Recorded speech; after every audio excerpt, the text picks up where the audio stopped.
Hola, en esta oportunidad les hablaremos sobre el virus de la anemia infecciosa del salmón, donde abordaremos los siguientes temas: etiología del virus, epidemiología, patogenia, signos clínicos, diagnóstico, tratamiento, prevención y control del virus. Para comenzar tenemos que saber qué es el virus ISA.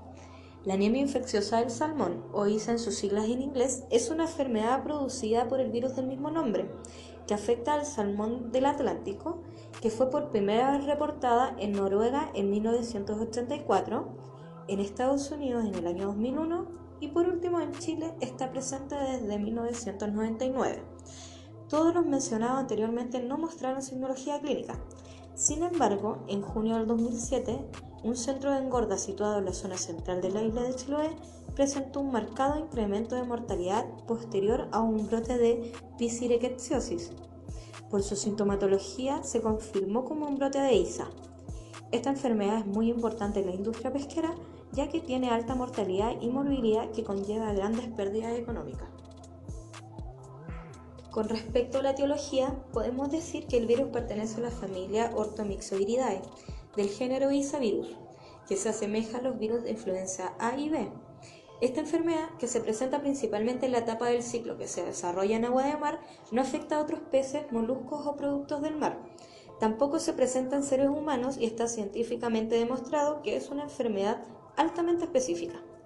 El virus se compone de una envoltura, nucleocápside y un núcleo con un genoma compuesto de 8 segmentos de ARN lineal de cadena simple y sentido negativo. Además, posee proyecciones en la superficie que consisten en una glicoproteína combinada, la hemaglutinina esterasa, la cual es fundamental para que el virus se una a residuos de ácido oxálico en la superficie celular, los cuales también funcionan como un sustrato para la enzima destructora de receptor que se encuentra codificada en el segmento 6 y una proteína de fusión codificada en el segmento 5 del genoma. Los dos linajes principales del virus son los genotipos europeos o genotipo 1 y el genotipo norteamericano o genotipo 2. Se puede utilizar una pequeña región altamente polimórfica, HPR en sus siglas en inglés, de la hemaglutinina esterasa para clasificar las cepas en los grupos numerados.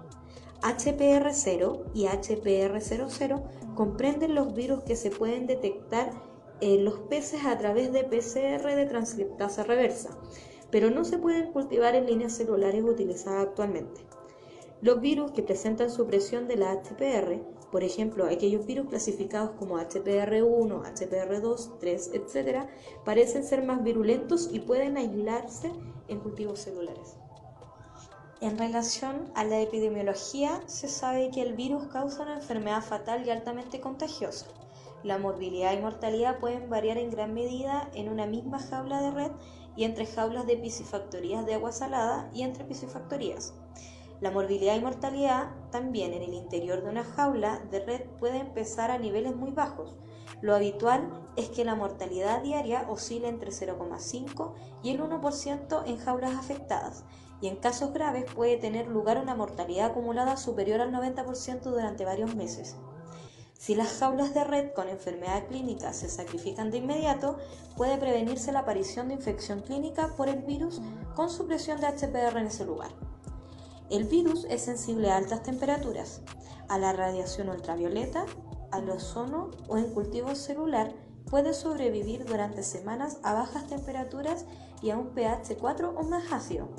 La capacidad de infección de este se pierde cuando se ve expuesto a una temperatura de 56 grados Celsius por 5 a 30 minutos y alcanza su máxima replicación a una temperatura de 15 grados Celsius, pero esta se anula. El virus es transmitido de manera horizontal cuando los animales susceptibles entran en contacto directo con salmones infectados o con sus secreciones o excreciones como contenido intestinal, orina, fecas o con restos de animales muertos y contagiados, aguas contaminadas con el virus o también por intercambio de vectores mecánicos como piojos de mar. La sangre y mucus de la epidermis contiene grandes cantidades de virus y transmiten más efectivamente el virus que la orina, heces y fluidos gonadales. No se ha descartado la ingestión de estos. Se encuentra en estudio la posibilidad de transmisión del virus de manera vertical, pudiendo infectarse de esta manera las ovas, si no se aplican suficientes medidas de bioseguridad. Los peces infectados transmiten el virus semanas antes de mostrar sinología clínica. Aquellos que sobreviven a la enfermedad actúan como reservorios y eliminan el virus por más de un mes.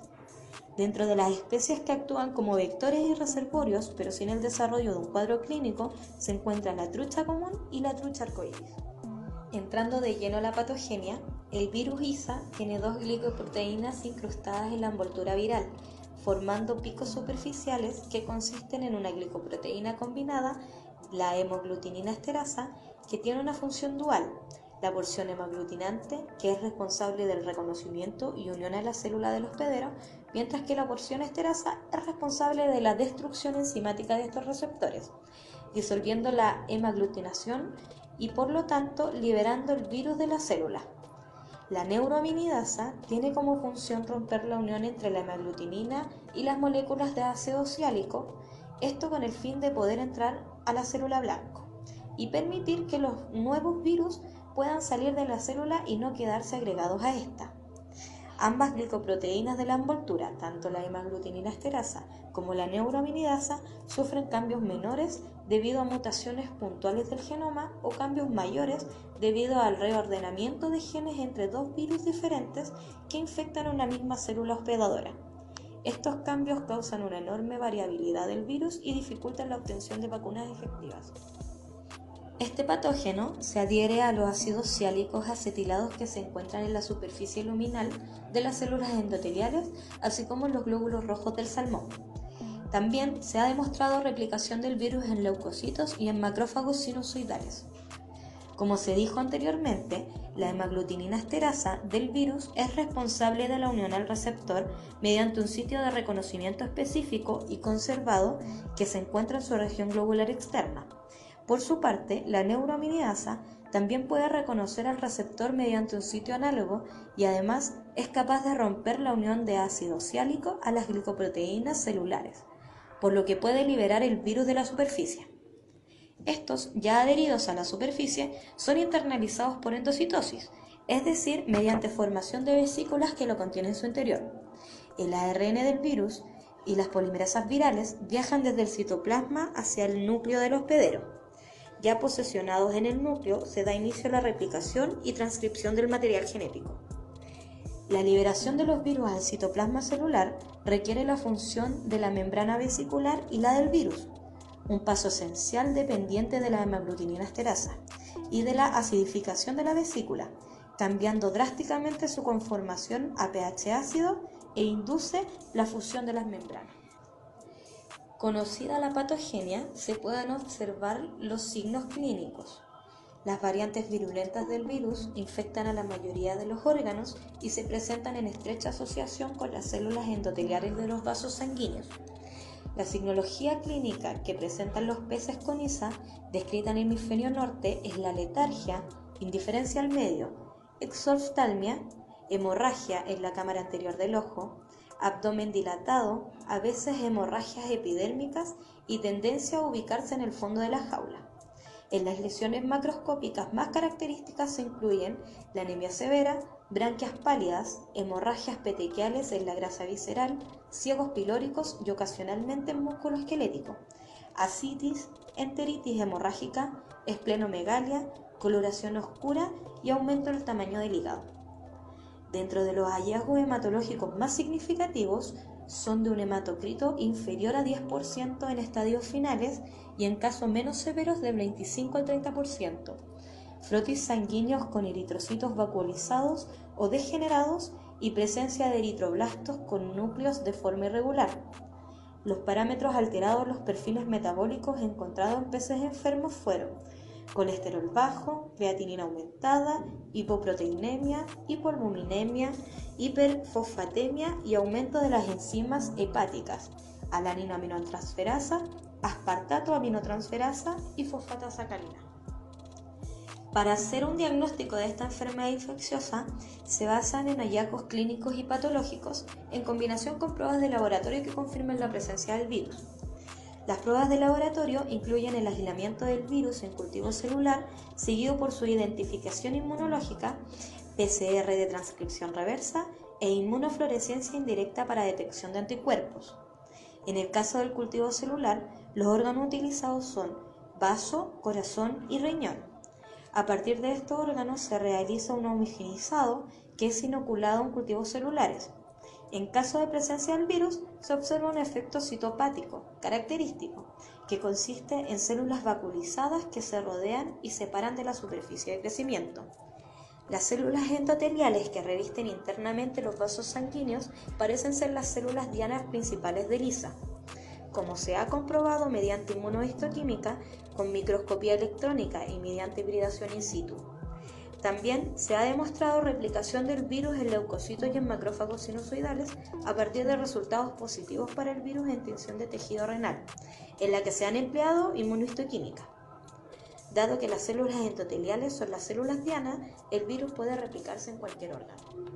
En general, los brotes de infección por virus ISA con supresión tienden a ser estacionales y la mayoría tiene lugar a principios de primavera y finales de otoño. No obstante, pueden aparecer en cualquier momento del año. La manipulación de peces, como la clasificación, tratamiento, tronchado o el movimiento de jaulas, puede iniciar brotes de enfermedad en piscifactorías infectadas, sobre todo si con anterioridad han tenido lugar problemas crónicos no diagnosticados. Con respecto al tratamiento, prevención y control, actualmente existe una vacuna contra la infección por el virus que se ha llevado a cabo en Norteamérica desde 1999 y en las Islas Faroe desde el 2005. En Noruega, la vacunación contra la infección por virus ISA se llevó a cabo por primera vez en el 2009, en una zona con alta frecuencia de brotes de infección con supresión de HPR. Chile comenzó la vacunación contra la infección en el 2010. El fármaco antivírico de amplio espectro ribavirina es eficaz para inhibir la replicación del virus tanto in vitro como in vivo. La desinfección de los huevos según los procedimientos estándar se sugiere como importante medida de control y un estudio mostró que las partículas virales infecciosas podrían ser recuperadas de los tejidos del corazón de peces muertos por más de 4 a 5 días post-mortem. Por lo tanto, la eliminación diaria de peces muertos es una importante medida preventiva durante los brotes de ISA. Con la evidencia que se mostró anteriormente, podemos concluir que la anemia infecciosa del salmón es una de las enfermedades virales más importantes en la crianza de salmones del Atlántico, ya que es altamente contagiosa y a pesar de mostrar una baja mortalidad al inicio del cuadro, esta puede aumentar significativamente si no se controla la enfermedad, por lo que representa una constante amenaza a la industria del salmón.